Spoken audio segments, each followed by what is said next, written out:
Sebagai seorang yang dekat dengan Ridwan Kamil, lega nggak Anies Baswedan akhirnya nggak ikut? Enggak sih. Memang ada konteks dan konstelasi yang berbeda ketika menjadi wali kota, berkuasa penuh terhadap satu wilayah dengan menjadi gubernur. Ketika pada akhirnya harus berkoordinasi dengan bupati-bupati, ini komplikasi tersendiri, Bo. Menurut saya dengan Jakarta yang bukan di bawahnya bukan bupati-bupati, tapi clear dia yang langsung pegang, menurut gue ya lebih manageable lah, bisa terkelola malah.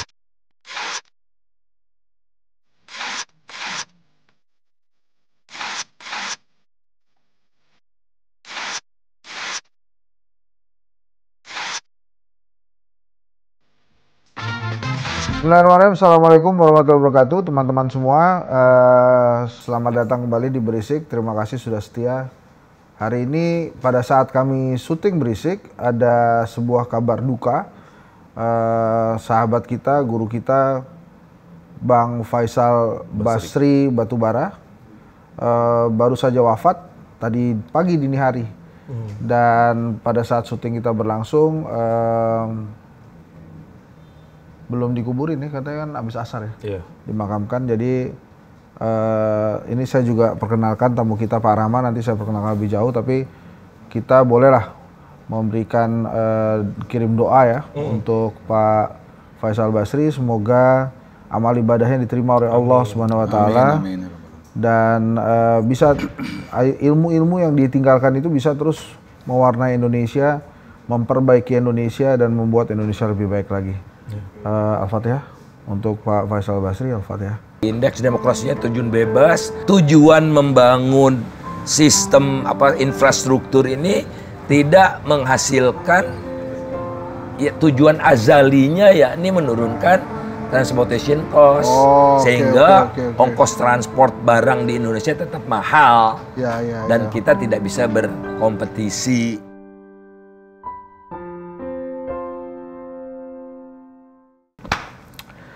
Aduh. Sedih. Jadi Faisal Basri itu kemari waktu sempat ya? Sempat waktu bulan puasa kalau nggak salah ya. Bulan puasa kita makan tongseng di sini. Di luar situ. Oke, di setting di luar gitu. Kayaknya emang sengaja kita kasih tahu ke Rama sebetulnya ada tongseng. Jadi nggak cuma gini-gini doang. Ini sih tergantung Mbak Wita lah. Iya, lu ngundang bukannya makan, udah nggak niat emang. Iya. Nah teman-teman, ini ada Bang Rama Pratama.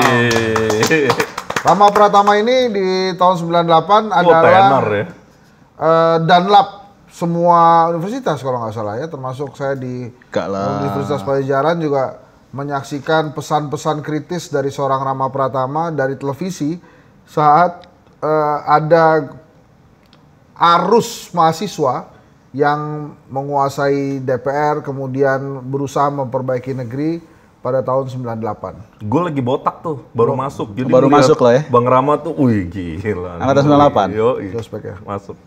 Udah boleh ngomong belum Bang? Dia baru masuk. Iya, baru masuk. Masuk. Justru kita supply masa aja dengan anak baru.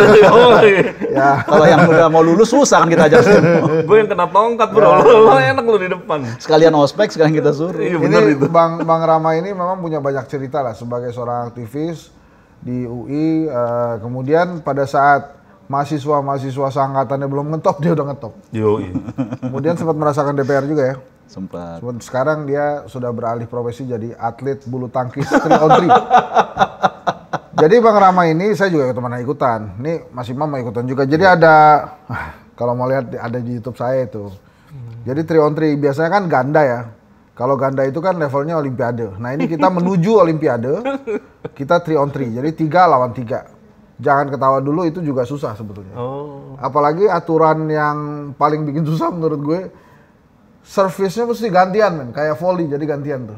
Oh, muter dia. Muter. Nah, itu gue juga belum pernah tuh main 3. Ya, dan servis itu kan menjadi penentu ya permainan bulu tangkis. Iya. Jadi Penentu irama permainan berikutnya. Iya. Serangan pertama juga tuh sebenarnya. Ya, nah ini kita menghadirkan Bang Rama ini ada 2 tujuan. Ya. Apa sih? Yang pertama. 2 topik.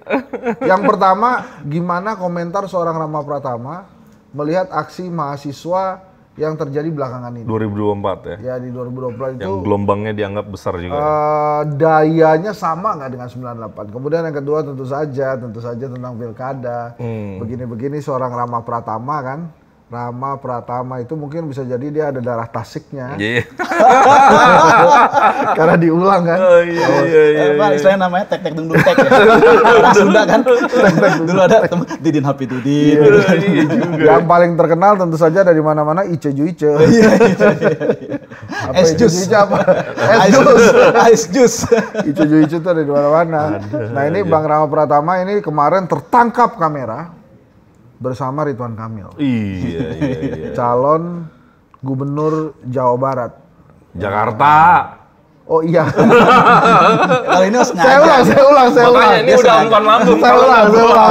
Salah tengil emang udah susah. Ridwan Kamil Sengaja calon Gubernur Jakarta. Pasangannya sama Pak Susono ya. Pak Susono. Jadi Dari PKS ya. ini kita masuk mana dulu ya? Pilkada dulu atau itu dulu ya? Pilkada dulu aja ya. Iya deh, pilkada. Atau kita loncat-loncat aja. Tapi menurut gue aksi mahasiswa dulu. Aksi mahasiswa. Karena Ya kalau sama lu kan gak pernah tertib. Sok-sok sistematis gitu. Enggak lah. Udah lo yang nanya. Gue udah siap mental gue sebenarnya diundang ke sini nih. Udah kita istiqorohin tadi malam ini gue datang apa enggak nih. Dan akhirnya datang berarti bener nih Bang. Coba gimana? Bang Rama, gue kepengen masuk ke itu dulu, aksi mahasiswa ya. Kan di beberapa minggu kemarin kan aksinya tuh besar banget. Handsat dengan alasan observasi lapangan juga turun. Gue nggak tahu motif. Memantau. Apapun motifnya gue nggak tahu. Cuman dia turun juga. Jangan ngomong motif lah sama Ensat. Kadang-kadang nggak layak publikasi juga. Nggak layak dipublikasikan juga. Bro, itu kan banyak komika ya. Iya. Gue juga pengen juga disangka komika gitu. Jadi lu sebenarnya pengamat politik atau komika sih? Ada kejadian yang luar biasa buat gue tuh. Kan gue lagi di interview sama Kompas TV ya. Tiba-tiba gue dicolek. Hensat, apa kabar lo? Sebenarnya Reza Rahardian. Tadinya kalau dia nggak nyebut Hensat, mungkin dia nyangkanya gue Joko Anwar. Wah, jadi terus si kameramen juga, Bang, dikenal juga sama Reza Rahardian. Ya, boleh juga nih. Halo Reza. Terus. Bang, langsung aja. Kalau lo ngeliatnya kemarin gimana? Teman-teman mahasiswa, apa yang disuarakan? Perspektif lo lah, secara umum gimana ngeliatnya? Gue sih dari dulu, kita banyak bacaan mungkin sama lah ya. Kita kan segenerasi nih 90-an ya. Sama-sama baca tentang gerakan mahasiswa sebagai gerakan politik, sebagai gerakan sosial dan sebagainya gitu ya.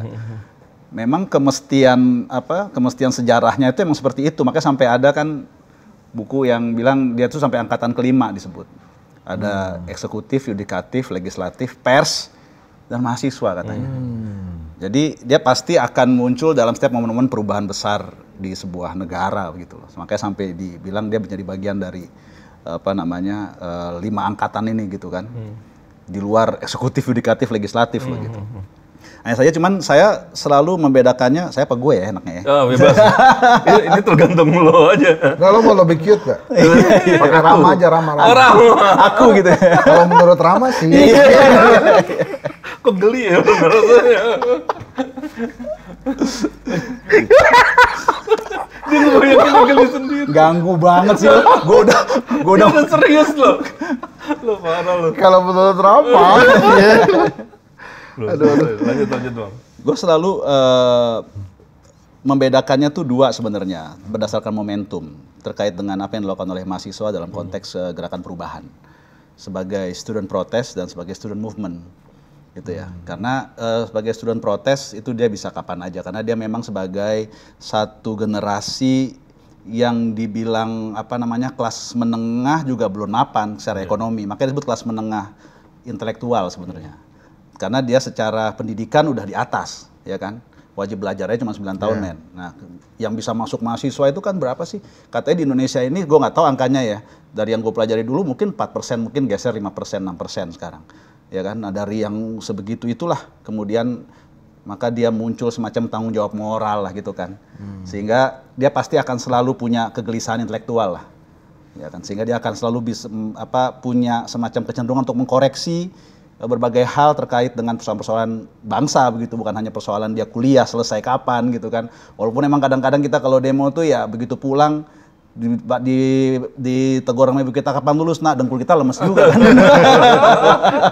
Lemes juga dengkul kita kan. Tapi ya ada semen tanggung jawab sosial dan moral gitu yang nggak bisa lepas. Karena dia sebagai satu kelas. Walaupun kalau kita bicara soal piramidanya sih aktivis juga di ujung ya. Yang kebanyakan ya common student aja gitu kan.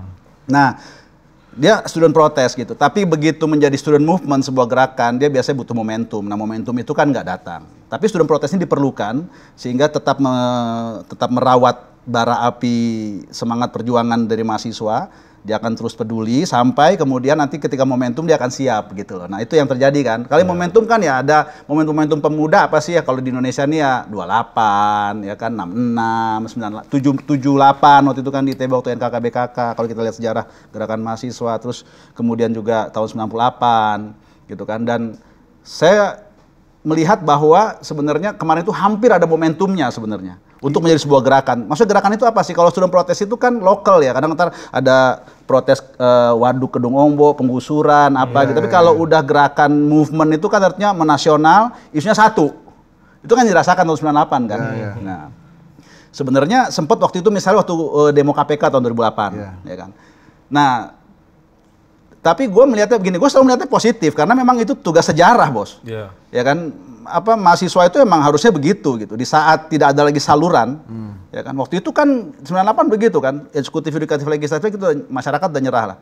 Pers juga kemudian juga karena krisis ekonomi juga udah dengan kapitalisme kapitalisasi industri pers kan, dia juga kesulitan, ada yang bangkrut segala macam. Siapa yang diharapin gitu kan? Ini kan kelas-kelas menengah ini begitu. Nah, jadi gue melihat, gue pikir tahun 2008 waktu ada demo KPK tuh, anak gue sempat juga ikut tuh, sampai gue juga pusing tuh, gue izinin apa kagak kan, ngeri-ngeri sedap juga kan, tapi ya gue izinin, cuman gue nongkrongin di Plaza Senayan, men. Kalau gue larang kan gengsi juga, gue kan, dia tahu bapaknya demonstran ya kan dulu kan. Bukan begitu juga, anaknya demonstrasi, bapaknya nunggu di area oligarki. Bapaknya udah, kelasnya udah mau. Udah beda. Ya kan, ngeri-ngeri sedap itu juga. Dari tadi Rama ngomongin momentum, buku gue momentum mana? Sempet-sempetnya juga. Enggak, tapi apa ya, soul-nya tuh sama nggak dengan 98 tuh? Menurut lo ya? Dalam setiap gerakan mereka, apakah itu levelnya student protest atau student movement, kalau dia kan keunikan gerakan mahasiswa pasti mereka kan relatif nggak ada vested, Bos. Mereka bukan partai, mereka juga belum mapan, nikah aja belum, ya kan? Pulang bisa makan. Iya, bisa makan dan sebagainya gitu, nggak ada vested. Jadi menurut gue sih dalam setiap gerakan, apakah itu protes atau nanti menjadi sebuah movement yang bersifat nasional, gue tetap merasa itu ada soul-nya, Bos. Oke. Gitu. Nah, problemnya adalah apakah momentumnya itu ada gitu loh untuk menjadi sebuah gerakan yang benar menghasilkan perubahan besar ya, sampai merubah landscape bernegara loh. Ya kan 28, 45, 66, 78. Itu agak nggak apa-apa, dia mau nyombong kok. Dia mau nyombong. Wah, gue ngomong momentum dia punya buku. Aduh, bisa aja loh. Tahu satu lagi udah cuma satu. Makasih. Gini. Jadi kalau lu bicara soul tetap ada gitu ya. Tapi bicara momentum, nah ini gue punya satu pandangan ya. Ada satu yang kurang sebenarnya mungkin. Kalau waktu 98 itu ada krisis ekonomi, bro. Nah, krisis itu dirasakan tidak hanya oleh sebagian orang, tapi hampir semua. Jadi mahasiswa waktu itu gimana nggak mau demo? Waktu itu ingat kita apa? Sampai kan karena dolar, krisis moneter. Lo nggak tahu di fakultas, lo nggak tahu di universitas lo ya, fakultas kedokteran, karena impor Trisakti, karena impor susah, akhirnya beberapa mata pelajaran tutup. Terus kita melakukan hal-hal yang kita benci juga kan, harus yang tadinya bisa fotokopi jadi harus nyatet pelajaran kan. Artinya krisis itu juga nempel di mahasiswa, dia juga menjadi bagian dari krisis. Dia pulang, ibunya bilang susah beli sembako gitu kan. Kelas menengah panik tuh. Kelas menengah, ya ke bawah apalagi kan. Artinya bawah itu kena, kelas menengah juga kena, mau nggak mau gitu ya. Nah, ini yang gue lihat belum gitu. Tapi sebenarnya ini harus diwaspadai. Karena apa? Kan ini kan beberapa teman-teman ekonom termasuk juga almarhum ya, Bang Faisal bilang kan, ini kan sebenarnya lapis kelas menengahnya juga rentan nih. Sudah ada penurunan yang cukup signifikan dari kelas menengah kan, karena diantem daya beli dan sebagainya. Nah ini yang sebenarnya juga mesti diantisipasi nih. Jangan-jangan ini bisa menjadi pemicu munculnya momentum, yaitu adanya krisis ekonomi, Bos. Oke. Gitu. Tapi waktu itu kita ingat ya, itu bisa berhari-hari loh, men. Kita stay di situ tuh. Ya karena kita juga udah nggak bisa ngapa-ngapain juga kan. Kuliah juga mau ngapain kuliah? Ya kuliah sama dosennya Iya disuruh demo, karena juga dosennya juga kena krisis juga kan. Kena krisis, ya mungkin agak beda temanya kan teman-teman Trisakti lah. Kalau kita kan turun harga sembako, teman-teman Trisakti turunkan harga pelek gitu kan ya kan. Tanya aja sama Imam. Turunkan harga pelek. lain level krisisnya ternyata, tapi krisis juga bro. Krisis dia nggak bisa ganti pelek. Iya. Orang gue inget kan zaman dulu tuh Trisakti kalau tawuran antar fakultas lempar-lemparan teh botol ya. Lu saking tajiran. Nah itu paling menyakitkan soalnya kalau pecah kan perih bro. Gila ya. Tapi gue satu yang gue syukur nggak usah belok-belok. Itu waktu gimana? Ini penting nih. Enggak. Gue tuh jujur kemarin lega gue sebagai mantan aktivis gitu ya. Maksudnya kan kasihan ya, generasi sekarang tuh di stigma macam-macam ya. Dibilang generasi strawberry, generasi TikTok, soft lah ya. Iya, apolitis, dianggap seolah nggak peduli. Tapi nggak tahu kenapa ya, gue dari dulu punya optimisme bahwa generasi ini punya caranya sendiri dan pada waktunya dia akan turun. Dan itu kejadian juga gitu. Karena buat gue kan Indonesia ke depan kalau mau terus terjaga ya, path-nya ya harus ada tuh angkatan kelima kalau Bang Rama, makanya gue lega. Tetap harus hidup ya. Dan mereka mematahkan stigma itu kalau menurut gue. Harus posisinya ready set go lah mereka ini kan dalam konteks perubahan-perubahan besar atau kegelisahan. Dia harus bisa menangkap suasana kebatinan publik lah gitu kan. Tapi kemarin itu bahkan gue ikut mantau ya, dan banyak hal yang kita lakukan tuh mereka lakukan. Misalnya yel-yel. Buruh tani mahasiswa rakyat miskin keluar kota dinyanyiin. Mereka dirampas haknya, tergusur dan lapar. Bunda relakan darah juang. Itu ada juga. Terus yang mengapa harus takut pada matahari, itu juga ada lagunya. Dan gerakan-gerakannya men. Jadi buat kita-kita kayak romantisme aja gitu ya. Romantisme. Jadi kita nyanyi bareng-bareng mahasiswa gitu. Gerakan-gerakannya itu maksudnya, ayo teman-teman kita berjalan mundur sebagai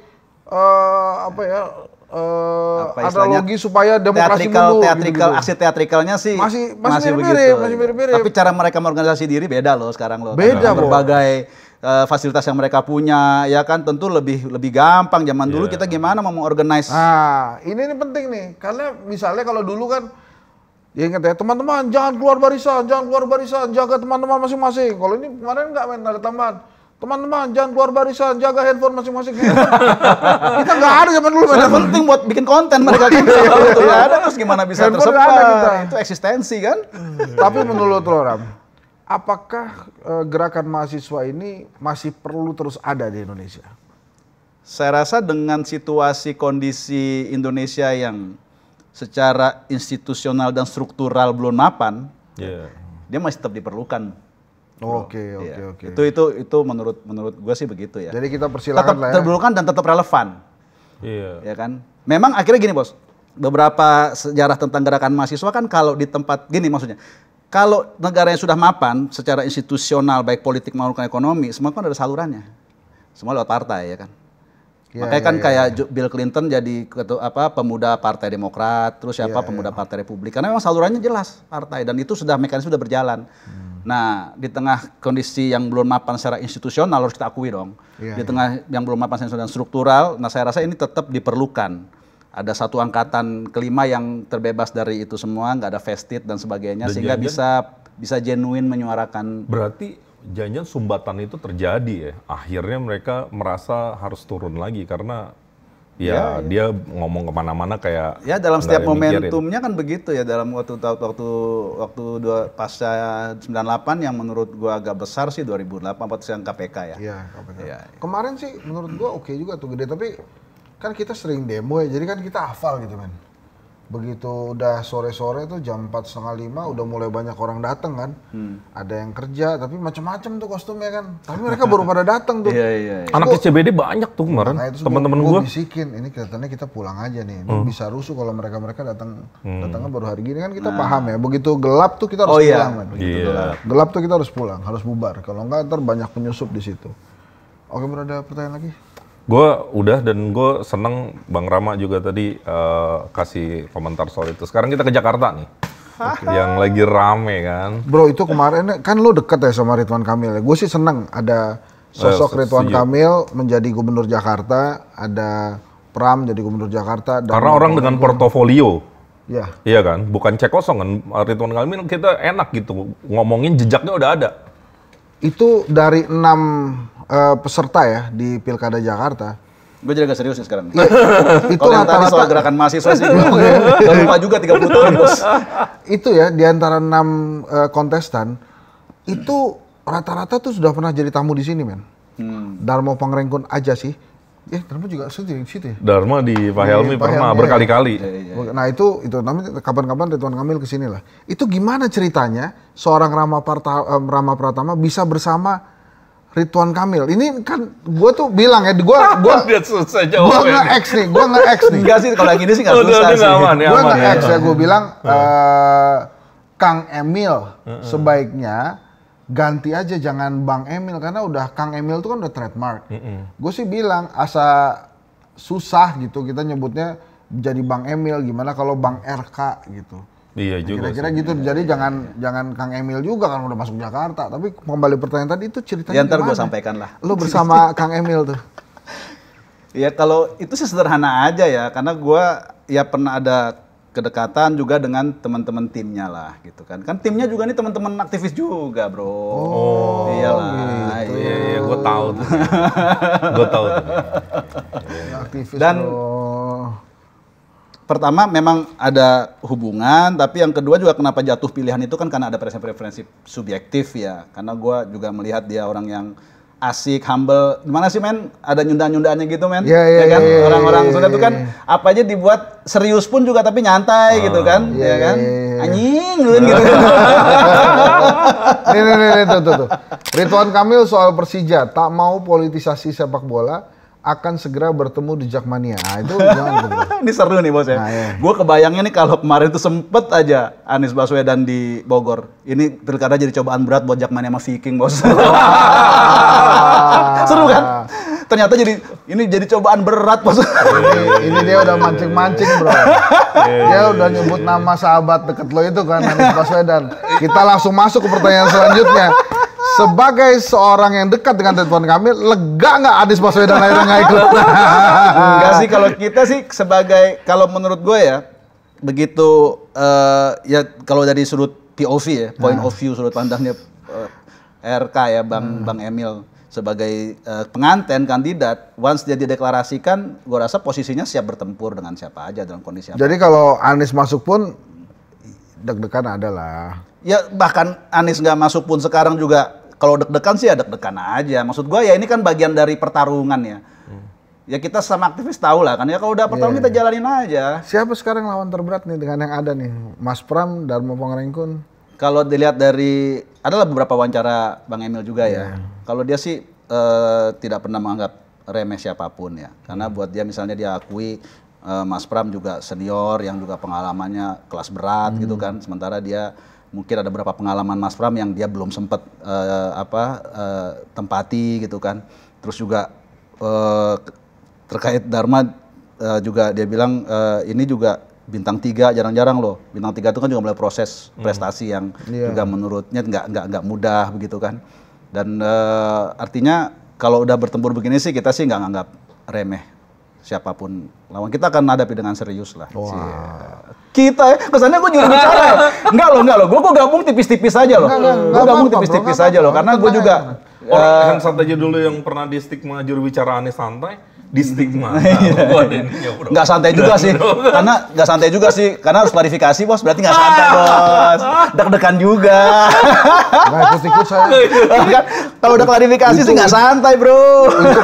Itu kemarin kan Mas Anies bikin partai, terus dibilang ini banyak yang sudah membantu Mas Anies tuh akan ikut, terus ditunjuk gue. Ini juga termasuk nih. Gue langsung klarifikasi, gue nggak ikut. Tuh kan, kalau udah klarifikasi mah nggak santai, bro. Waduh, kan sebagai pengawal harus natural. Natural gitu.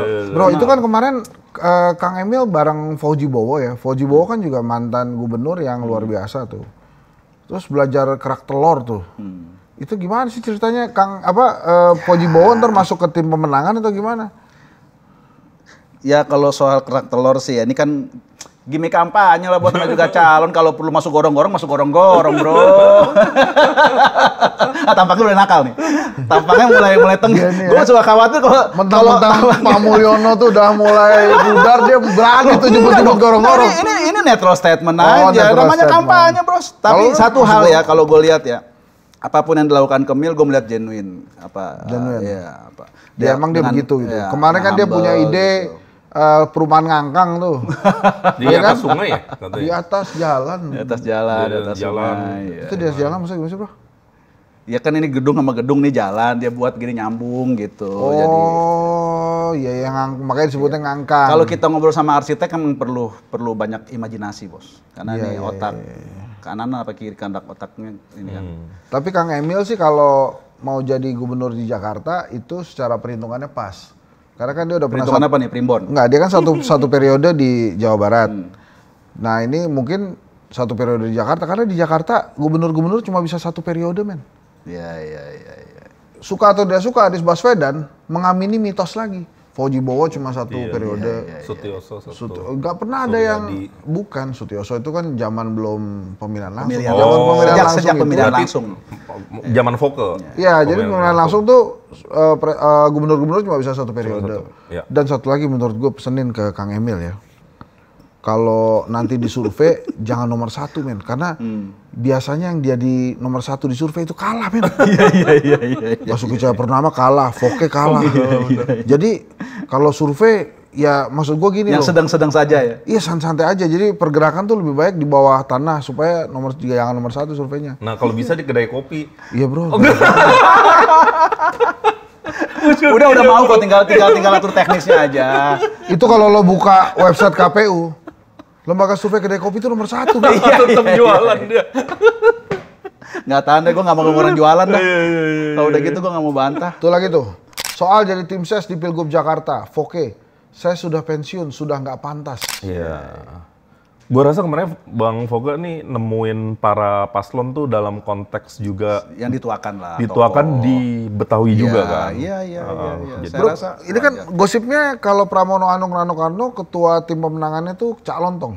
Oh, oke. Kalau di Kang Emil dengan Suswono ada ini nggak, ada nama yang beredar nggak? Belum kedengeran. Nah, kalau gitu gue saran Mardani Alisera, bos. Mardani Alisera tuh pernah memenangkan kontes Pilgub loh. Apa namanya? Anies Sandi itu. Iya. Tim pemenangannya, ketua tim pemenangannya tuh Mardani Alisera, men. Luar biasa. Kemarin kesini ya? Kemarin kesini. Lu sebut aja gitu, Mardani Alisera tuh menurut gue bisa jadi oke tuh dia. Ya nggak usah gue sebut lah, ini juga nanti udah masuk YouTube juga. Jadi dikonsider lah. Oh gitu ya? Dikonsider lah. Kalau gitu kita perlu puji-puji. biar iklan. Tuh. Calonong jadi ketua tim pemenangan Pramono Anung Rano Karno. Iya. Wah, ini oke juga ya. Tapi ini drama-drama di Jakarta nih gimana ceritanya?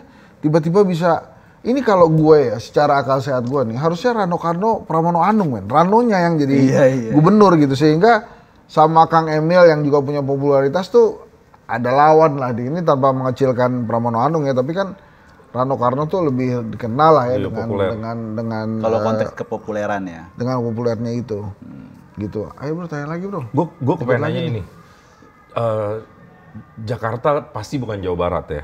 Oh iya. Punya kompleksitas tersendiri. Terus Kang Emil kan kemarin tuh juga Twitternya dikulik-kulik, terus perspektif dia soal Jakarta sebenarnya buat gue pribadi gue memahami kondisi Kang Emil saat itu dan konteksnya lagi ngomongin apa gitu kan, lagi ngomongin city branding kan, bukan bermaksud jelek-jelekin, tapi ini kan tahun politik bos, jadi pasti susah tuh jelasinnya tuh. Nah ini lu ngeliatnya gimana Bang Rama, atau lo dan teman-teman yang sekarang dekat sama Kang Emil ngeliatnya gimana? Nih makin berat nih barang buat menang, atau sebaliknya ini cuman soal waktu, lo masih punya waktu untuk nyapu atau gimana? Kalau ada beberapa perspektif ya, kalau yang kita pahamin dari politik realnya aja ya. Sempat ada misalnya analisa nih ya, yang mengatakan bahwa Kang Emil tuh sebenarnya kalau dibilang kesuksesannya itu tidak sesukses waktu wali kota ketika jadi gubernur. Oke. Ya kan?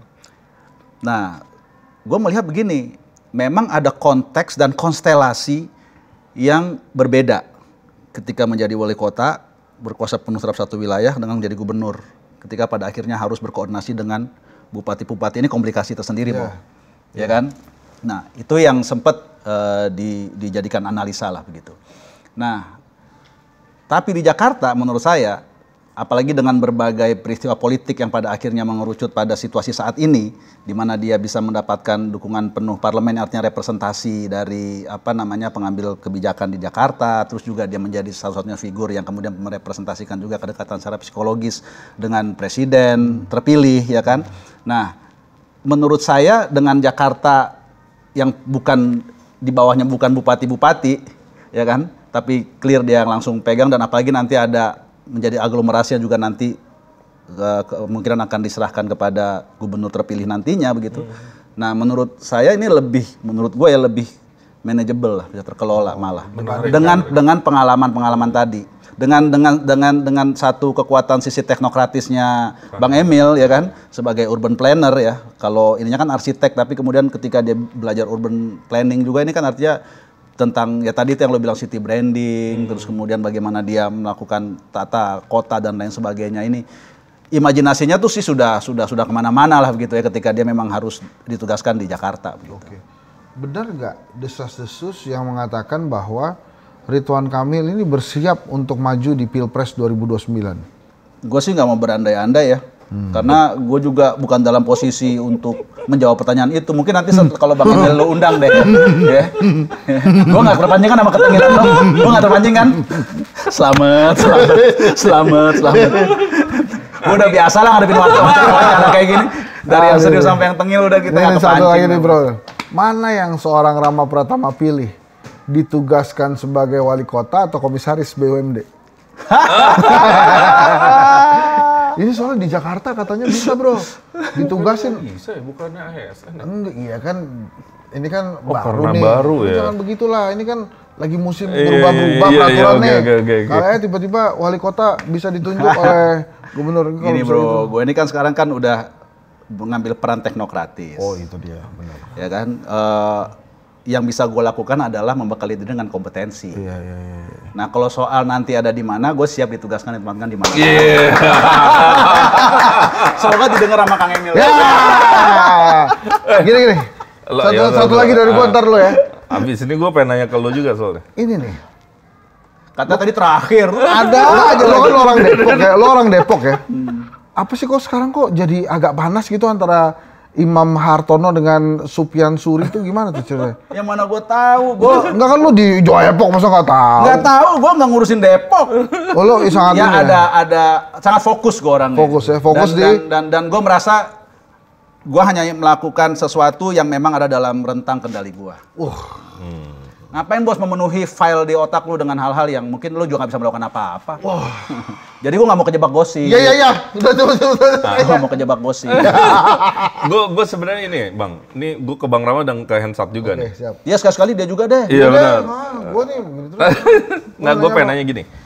Orang ini kalau dalam pemilihan itu kan masyarakat pemilih. Pada saat memilih itu kan seringkali bukan mikir dia pinter, dia apa, seringkali gitu ya secara umum. Ada yang bilang kayak gitu hipotesanya. Jadi yang dipentingin itu likability-nya, suka atau nggak sukanya.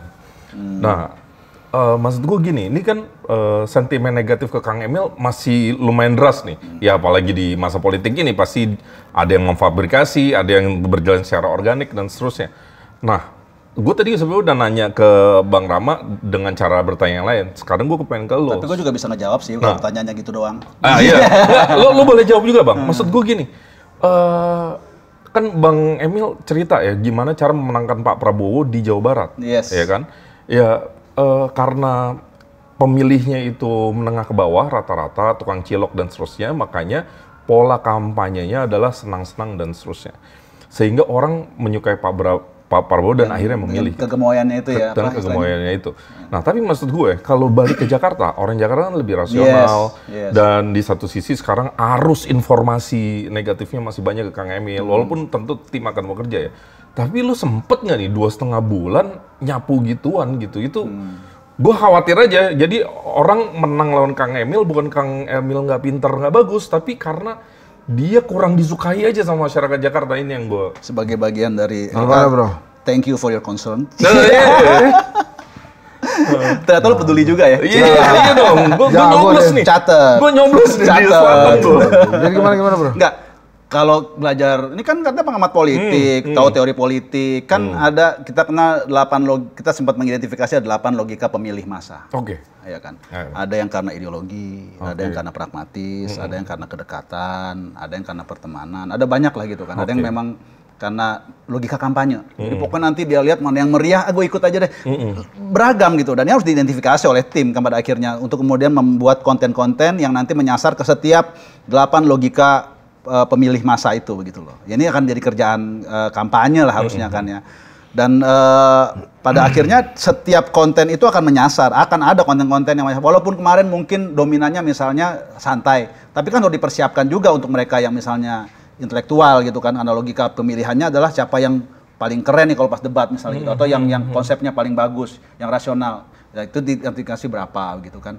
Jadi ini sih sebenarnya sih masalah bagaimana kita memahami logika pemilih aja sih. Dan masih yakin bahwa bisa menang. Kalau soal itu kan masalah kita tentu akan concern dengan time constraint ya. Iya, itu maksud gue. Dan gue yakin sih, gue sih sebenarnya tidak terlalu dalam konteks strategi kampanye tapi gue yakin udah dipikirin lah. Makanya mungkin nanti kalau misalnya Bang Emil bisa sempat berkesempatan diundang sama kalian ya tanyain aja. Oke. Karena kan kalau kita ini kan tipis-tipis aja, bro. Bro tuh masih sempat nyapu gini-ginian. Nah. Lo sekali-sekali keluarin... Nah, momentum. Baca buku ini untuk mendapatkan momentum kemenangan. Jualan lagi lo dia.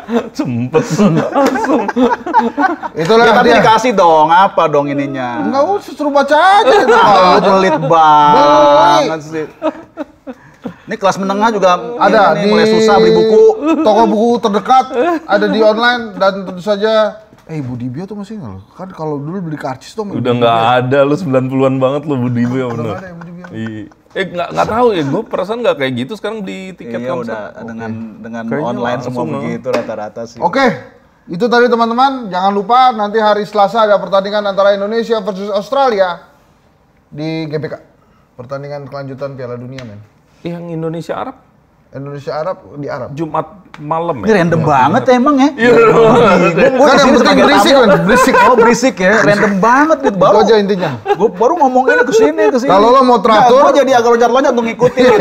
Soalnya kalau gue kemudian nggak bisa agak responsif. Iya nggak apa-apa. Bola gue nggak bisa respons. Nggak apa-apa. Nanti kalau mau tertata lo diundang di Helmi Yahya Bicara.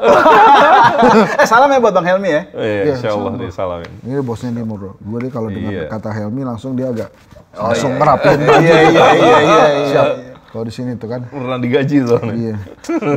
Wita sekarang ada buahnya. Oke, teman-teman terima kasih. Ada yang mau disampaikan untuk warga Jakarta? Silakan Bang Rama. Iya. Sebentar lagi Jakarta akan melakukan perhelatan pilkada memilih gubernur baru. Ya. Tentu kita berharap Jakarta baru karena ada konteks IKN kan. Ya. Gimana Jakarta baru, Jakarta maju. Ya. Nah, itu kan tagline-nya siapa? Siapa tuh? Bang RK lah. Lu pura-pura tahu. Kan itu harus lo ucapkan. Kalau kami kan tetap netral. Sebentar. Tapi ini pelanggaran nggak ya? Karena belum masa kampanye. Nggak boleh. Justru karena belum masa kampanye nggak apa-apa kan. Kalau bilang aja saya terpancing Pak gitu. Jadi gitu teman-teman. Ada pesan juga nggak buat adik-adik mahasiswa? Oh iya, buat adik-adik mahasiswa ini yang penting nih. Biar bagaimanapun jangan tunggu momentum. Karena momentum itu datangnya itu bukan rutin ya. Yang penting bagaimana teman-teman mahasiswa tetap menjaga api. Apa tuh namanya itu? Api perjuangan. Itu PDIP, men. Api perjuangan PDIP ya? Kan kawan. Iya. Ya nggak apa-apa juga. Iya. Apa perlu gue bayar royalti ya? Enggak kan? Enggak, kalau bayar royalti gue tarik dulu gitu loh. Ya maksudnya ntar kalau lagi ada Itu yang stand up comedy itu dia diundang men. Gue kebayang dia pusing ngikutin orang loncat-loncat. Gue loncat-loncat. Gue baru mau hilang nih sekarang nih gue mau ngomong apa. Oke, teman-teman mahasiswa, walaupun tadi Kak Rama bilang Jangan tunggu momentum. Jangan tunggu momentum, tapi tetap nyalakan api beli perjuangan. momentum. Iya. Assalamualaikum warahmatullahi wabarakatuh. Waalaikumsalam warahmatullahi wabarakatuh.